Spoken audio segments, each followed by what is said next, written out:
QTP ARTS. Welcome young artists to QTP ARTS. Today we are drawing a gecko with the alphabet G. Let's draw and paint together. Let's start with the alphabet G first.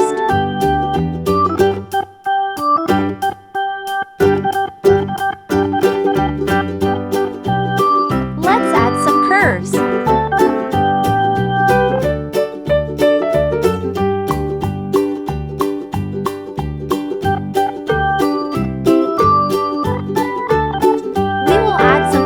On the body.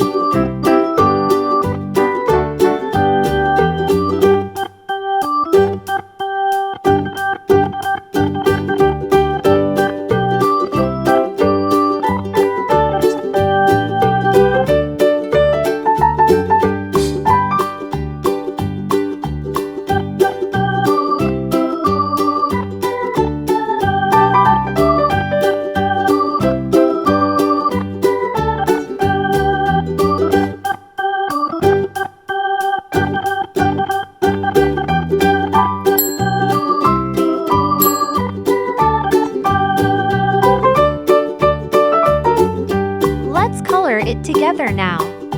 Green.